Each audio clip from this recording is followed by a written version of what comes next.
Hello my friends, कैसे हैं आप लोग। उम्मीद करता हूँ सब ठीक होगा। आजकल एक ट्रेंड नोटिस करने को मिल रहा है। जब हम आजकल यूट्यूब पे कोई भी वीडियो देखते हैं, कोई भी ट्यूटोरियल्स को गो थ्रू करते हैं, तो उसके बीच में हमें बहुत सारे एड्स ऐसे देखने को मिलते हैं जहाँ पे कोई ना कोई अपनी किसी न किसी कोर्स को बेच रहा है। कोई ना कोई सब्सक्रिप्शंस के बेसिस पे बेच रहा है, कोई ना कोई कोर्स बेच रहा है। डीएसए के कोर्स मिल रहे हैं, कंप्यूटेशनल प्रोग्रामिंग के कोर्स मिल रहे हैं, एआई के कोर्स मिल रहे हैं, एक्सेल जैसे छोटे छोटे प्रोग्रामिंग के भी कोर्स बहुत ज़्यादा क्वांटिटी में आजकल सारे टाइम हमें एडवर्टीजमेंट के थ्रू देखने को मिलता है। तो आज हम डिस्कस करेंगे कि कितना जेन्युइन है इन सारे कोर्सेज पे पैसों को स्पेंड करना, और ऐसी क्या ऐसी चीज़ है जो हमें टेक आउट करनी चाहिए या फिर उनके ट्रैप में पड़ना चाहिए या नहीं। तो ये रहेगा आज का हमारे टॉपिक का डिस्कशन। तो चलिए डिस्कशन को शुरू करते हैं। अभी बहुत ही रिसेंटली मार्केट में एक ट्रेंड सा बन गया, जिसे देखो डेटा स्ट्रक्चर, एल्गोरिदम्स, सर्चिंग और ये सारी चीज़ों पे वो बहुत सारे इंफॉर्मेटिव वीडियो लोग शेयर कर रहे हैं, बना रहे हैं। और साथ ही साथ यहाँ तक तो अच्छी बात है, बट साथ ही साथ ये देखने को मिल रहा है कि बहुत सारे लोग आजकल ट्यूटोरियल बना के उनके कोर्सेज को भी बेच रहे हैं। ये थोड़ा सा कंसर्निंग है, क्योंकि बहुत बार क्या होता है कि जो कंटेंट हम खरीदते हैं, जो कि पेड कंटेंट होते हैं, एक बार जब हम उसे परचेज कर लेते हैं तो बाद में उसकी जो वर्थ है, कई बार ये क्वेश्चन मार्क हो जाता है, कई बार ये संदेहास्पद बन जाता है कि इतने पैसे जो हमने लगाए हैं क्या वो रियली वर्थ था। तो ऐसा क्यों हो रहा है, इसका रूट कॉज क्या है और हम क्या सीख सकते हैं। तो ऐसा क्यों हो रहा है, उसका एक रीज़न है। क्योंकि अभी कोविड की वजह से बहुत सारे कंपनीज हैं जो अपने इंटरव्यू प्रोसेस में डेफिनेटली डेटा स्ट्रक्चर्स, एल्गोरिथम्स के ऊपर बहुत सारे इंटरव्यू क्वेश्चंस बेस होते हैं। और अगर टॉप की कंपनी में जाएं, जैसे Microsoft, Apple, Google, Facebook, right, तो ये सारे अपने इंटरव्यूज में मोस्टली ऐसे क्वेश्चंस कवर करते हैं। तो इससे एक एक्सपेक्टेशन बन जाती है कि अगर किसी को भी इन कंपनीज में एंट्री करनी है तो उनके लिए ये बेसिक कॉन्सेप्ट, ये डीएसए की प्रॉब्लम सॉल्विंग स्किल मैंडेटरी है, नो डाउट आना भी चाहिए, 100% एग्री। बट प्रॉब्लम कहाँ पर है? प्रॉब्लम ये है कि प्रॉब्लम हम लोगों ने, इस जनरेशन ने इतना इंपॉर्टेंस दे दिया है इसको कि शायद ऐसा फील होने लग गया कि इसके अलावा अगर हमें डीएसए नहीं आता है तो शायद हमें किसी कंपनी में ज्वाइनिंग नहीं मिल पाएगी, शायद हम किसी किसी कंपनी में जॉब नहीं कर पाएंगे। ये थोड़ा सा थॉट प्रोसेस थोड़ा चेंज करना होगा। नंबर एक प्रॉब्लम यहाँ पर है। दूसरी प्रॉब्लम ये है कि ऐसा बना दिया गया है कि सारे कोर्सेज जो सेल कर रहे हैं वो वर्थ हैं उस अमाउंट के जो वो पूछ रहे हैं, जो वो मांग रहे हैं, राइट। क्योंकि आज भी यूट्यूब के ऊपर, सोशल मीडिया के ऊपर इतने सारे बेहतरीन और अच्छे क्वालिटी के ट्यूटोरियल्स हैं, बहुत सारी यूनिवर्सिटीज़ ओपन सोर्स है, गिटहब पे बहुत सारे रिपोजिटरी ओपन सोर्स अवेलेबल है, जिसके लिए कोई कॉस्ट नहीं लगता है। अगर हम चाहें तो हम बिना किसी कोर्स को अफोर्ड किए बहुत सारी community, free community, open source code, online video tutorial को देखते हुए ये सारी चीज़ों को बहुत ही अच्छे तरीके से इन डेप्थ सीख सकते हैं। प्रॉब्लम ये है कि हमारे पास एक शेड्यूल, एक फॉर्मलाइज स्ट्रक्चर ऑफ कोर्स हमारे पास नहीं होता है, बट वो हम डिस्कस कर सकते हैं और वो कहीं ना कहीं थोड़ा सा एफर्ट डालने पे शायद वो भी फिगर आउट किया जा सकता है, बजाय इसके कि हम एक ईजी फॉर्म की तरह एक कोर्स परचेज कर लें, उसमें कुछ अमाउंट इन्वेस्ट कर दें और बाद में ये रियलाइज़ करें कि शायद वो उस कॉस्ट के वर्थ नहीं है।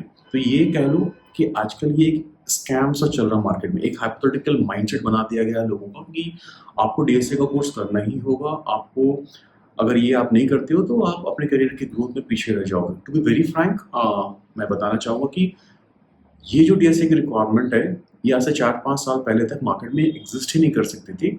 Just because of Covid and all ये मार्केट में भी आ गया है और उसने एक हाइप क्रिएट कर दिया जिससे बहुत सारे लोग इस तरफ जा रहे हैं। बट अभी भी 80%, 85% कंपनीज ऐसी है जिनको फर्क भी नहीं पड़ता और उनके क्वेश्चंस भी नहीं होते हैं डीएसए पे। क्यों? क्योंकि programming is a completely different skill, है ना। तो और प्रोग्रामिंग में बहुत सारे एक्सपेक्ट हैं, वेब प्रोग्रामिंग है, back and, front end, right. बहुत सारे प्रोग्रामिंग लैंग्वेज, सी शार्प, जावा, पाइथन, ऐसे ऐसे बहुत सारे ट्रेंड्स हैं, एआई, क्लाउड, इंफ्रास्ट्रक्चर, डेवऑप्स, बहुत सारे एक्सपेक्ट है। सिर्फ डीएसए या फिर एक यही चीज़ नहीं है, मार्केट में बहुत सारे स्पेक्टर। अगर आप उसमें कंफर्टेबली हो, अगर आपको उसकी डिटेल नॉलेज है तो शायद आपको ये उतना वरी करने की जरूरत नहीं है। तो स्कैम को कैसे पहचाने? क्योंकि स्कैम इसलिए भी हो रहा है क्योंकि बहुत सारे लोग बिना कोई क्वालिटी प्रोडक्ट बनाए ही उसे मार्केट में सेल कर रहे हैं। आज हमने रिसेंटली बहुत बड़े बड़े यूट्यूबर्स को भी देखा है कि वो बहुत बड़े बड़े नाम है ऐसे यूट्यूब के फील्ड में जिन्होंने बिना कोई वर्थ के अपने कोर्सेज लॉन्च किए और उसमें बहुत सारे लोग बिना सोचे समझे just because of their advertisement, just because of their name उसमें फंस जाते हैं। तो अपने आप को हमें स्ट्रैप से बचाना है, कोशिश करनी है कि ये माइंडसेट से बाहर निकले। डेफिनेटली अगर आप सीख रहे हो, सीखने के लिए बहुत अच्छी बात है, आप सीखो। बहुत सारे ट्यूटोरियल्स ऐसे भी हैं जो फ्री हैं, उनके भी फ्री कोर्स हैं। बट यू नो कि जब आप एक हेवी अमाउंट पे करने जाते हो किसी कोर्स में, उसके लिए उससे पहले एक बहुत अच्छे तरीके से आपको R&D करनी होती है, समझना होता है कि रियली वो आपके पैसे और आपके टाइम का वर्थ उस प्रोग्राम के लिए है या नहीं। ब्लाइंडली आप किसी कोर्स के लिए ना जाएं, और ब्लाइंडली किसी सब्सक्रिप्शंस या इसको भी परचेस करके अपने अमाउंट्स थोड़ा सा बचा सकते हैं। रैदर मैं सजेस्ट करूँगा कि आप स्पेंड करें, टाइम स्पेंड करें। आजकल बहुत सारे ऑनलाइन कम्युनिटी है, स्लैक पे ज्वाइन करें, टीम्स पे ज्वाइन करें, जूम पे ज्वाइन करें। बहुत सारे ऐसे रिपोजिटरी हैं जिसको ज्वाइन करके आप कंट्रीब्यूट कर सकते हैं, राइट। रियल टाइम में प्रोग्रामिंग कर सकते हैं लोगों के साथ। और ऐसे बहुत सारी यूनिवर्सिटीज़ हैं, ओपन सोर्स हैं, और बहुत सारे डॉक्यूमेंटेशन हैं इनके ऊपर, जो आप बहुत आसानी तरीके से सीख भी सकते हैं। आपको इतने इतने अमाउंट्स देने की जरूरत नहीं है। और just to be very frank, ये data structure and all these are very fundamentals, these are very fundamentals about the programming, क्योंकि ये डिफाइन करते हैं कि आपको किस तरह से ऑप्टिमाइज करेंगे अपने कोड को, किस तरह से ऑप्टिमाइज करेंगे उस सॉल्यूशंस को।